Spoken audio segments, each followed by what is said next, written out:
सोचिए जरा, एक ऐसी दुनिया जहां पेट्रोल पंप पर ताले लगे हों और गाड़ी चलाने का खर्चा रातों रात डबल हो जाए। सुनने में किसी फिल्म जैसा लगता है ना?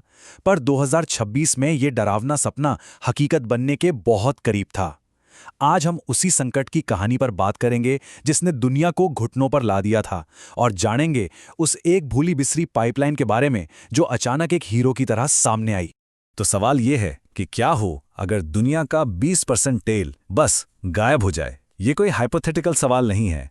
2026 में दुनिया को इसका जवाब बहुत बुरी तरह मिला। दुनिया की तेल सप्लाई का 5वां हिस्सा रातों रात गायब हो गया, और इसका नतीजा पेट्रोल पंपों पर मीलों लंबी लाइनें, आसमान छूती कीमतें और पूरी दुनिया में एक आर्थिक दहशत का माहौल। देखिए, 2026 की शुरुआत में ये कोई मजाक नहीं था, ये हकीकत थी। तेल की कीमतें बस रॉकेट बन गई। संकट से ठीक पहले जो तेल करीब $80 प्रति बैरल था, वो देखते ही देखते $126 पर पहुंच गया। ये एक तरह की आर्थिक सुनामी थी। तो हुआ क्या था आखिर? ये सब शुरू कैसे हुआ? तो इस पूरे ग्लोबल संकट की जड़ सिर्फ एक जगह थी, एक बहुत ही तंग समुद्री रास्ता। और जब ये रास्ता बंद हुआ तो ऐसा लगा जैसे किसी ने दुनिया की एनर्जी सप्लाई की नस ही काट दी हो। ये जगह है स्ट्रेट ऑफ हॉर्मुज़। अब मैप पर देखने में ये शायद एक छोटी सी लाइन लगे, लेकिन असल में ये ग्लोबल एनर्जी की, आप कह सकते हैं, मेन आर्टरी है, मुख्य धमनी। हर रोज यहां से 20 मिलियन बैरल तेल गुजरता है। सोचिए जरा, 20 मिलियन। ये दुनिया की टोटल सप्लाई का 20% है, और ये सब बस एक 21 मील चौड़े रास्ते से होकर जाता है। और फिर आई वो तारीख, 28 फरवरी 2026, जिस दिन सब कुछ बदल गया। ईरान के इस्लामिक रेवोल्यूशनरी गार्ड कॉर्प्स यानी IRGC ने एक ऐसा कदम उठाया जिसकी किसी को उम्मीद नहीं थी। उन्होंने इस रास्ते को पूरी तरह से बंद कर दिया, और बस एक झटके में ग्लोबल ऑयल का फ्लो रुक गया। और ये कोई खाली धमकी नहीं थी। IRGC ने उस पूरे रास्ते को एक वॉर जोन में तब्दील कर दिया। MT स्काईलाइट और MKD व्योम जैसे बड़े बड़े तेल के जहाज़ों पर सीधे हमले हुए। हालत इतनी खराब हो गई कि क्रू मेंबर्स को अपनी जान बचाने के लिए जहाज़ छोड़कर भागना पड़ा। मतलब ये रास्ता अब दुनिया के लिए नो गो जोन बन चुका था। इसका असर बहुत भयानक और एकदम फौरन देखने को मिला। टैंकर ट्रैफिक में रातों रात 70% से भी ज़्यादा की गिरावट आई। सोचिए, कुछ ही दिनों के अंदर वो रास्ता जो दुनिया की सबसे बिजी शिपिंग लेन्स में से एक हुआ करता था, अब लगभग सुनसान पड़ा था। तो जो कुछ हॉर्मुज़ में हो रहा था वो सिर्फ वहीं तक सीमित नहीं रहा। इसकी शॉक वेव्स पूरी दुनिया में महसूस की गईं, और ग्लोबल इकोनॉमी को एक जबरदस्त झटका लगा। इसके बाद के कुछ दिन तो पूरी तरह से ख्यास वाले थे। सिर्फ 2 दिन में यूरोप में गैस की कीमतें 45% उछल गईं। एक हफ्ते से भी कम समय में तेल $100 प्रति बैरल के पार चला गया। खाड़ी देशों को मजबूरी में अपना प्रोडक्शन घटाना पड़ा। हालात इतने बिगड़ गए कि इंटरनेशनल एनर्जी एजेंसी को अपना इमरजेंसी रिजर्व, जो कि आखिरी हथियार होता है, उसे खोलने का ऐलान करना पड़ा। मामला कितना गंभीर था, इसका अंदाजा आप सऊदी अरामको के CEO अमीन नासर के इस बयान से लगा सकते हैं। उन्होंने कहा कि ये इस रीजन की ऑयल और गैस इंडस्ट्री का अब तक का सबसे बड़ा संकट है। और ये बात कौन कह रहा है? दुनिया का सबसे बड़ा तेल प्रोड्यूसर।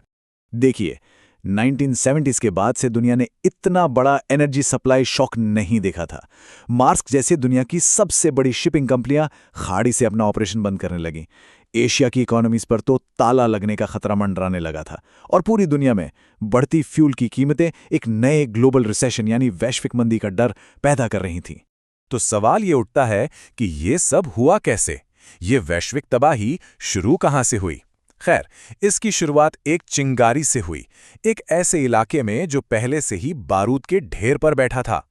हुआ ये कि फरवरी 2026 में अमेरिका और इजराइल ने मिलकर ईरान के मिलिट्री और न्यूक्लियर ठिकानों पर हवाई हमले किए, और इन हमलों में एक ऐसा मोड़ आया जिसने सब कुछ बदल दिया। ईरान के सुप्रीम लीडर अली खमेनी मारे गए। इसके बाद ईरान का जो जवाब आया वो बहुत तेज और जबरदस्त था। जवाबी मिसाइलें दागी गईं और स्ट्रेट ऑफ हॉर्मुज़ को पूरी तरह से बंद कर दिया गया। लेकिन ठीक जब लग रहा था कि दुनिया तबाही के मुहाने पर खड़ी है, तभी एक अनएक्सपेक्टेड हीरो सामने आया। और ये कोई सेना या कोई नेता नहीं था, ये तो इंजीनियरिंग का एक ऐसा कमाल था जिसे लोग लगभग भूल चुके थे, और जो दशकों से रेगिस्तान की रेत के नीचे दबा पड़ा था। इसका नाम है ईस्ट वेस्ट पाइपलाइन, जिसे पेट्रोलाइन भी कहते हैं, इसे बनाया गया था 1980s में ईरान इराक युद्ध के दौरान।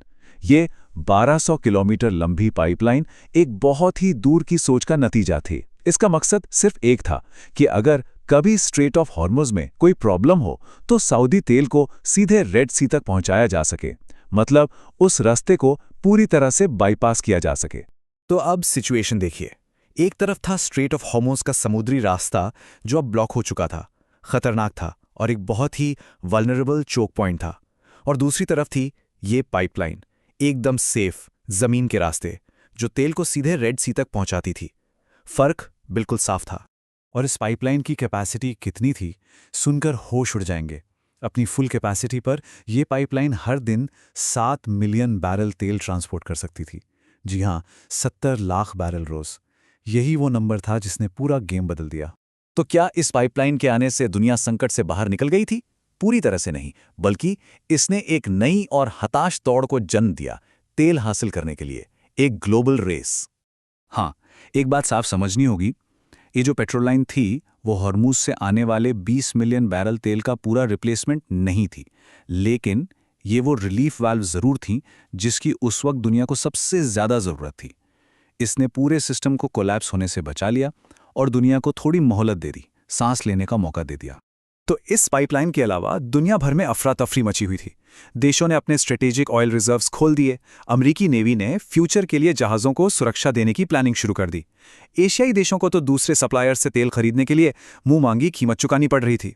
लेकिन इस सबसे जो एक बड़ा सबक दुनिया ने सीखा वो ये था कि एनर्जी सप्लाई को डाइवर्सिफाई करना, यानी अलग अलग सोर्स पर निर्भर रहना, कितना जरूरी है। तो आखिर में सवाल यही है, क्या 2026 के इस संकट ने ग्लोबल एनर्जी के मैप को हमेशा के लिए बदल दिया? शायद हाँ।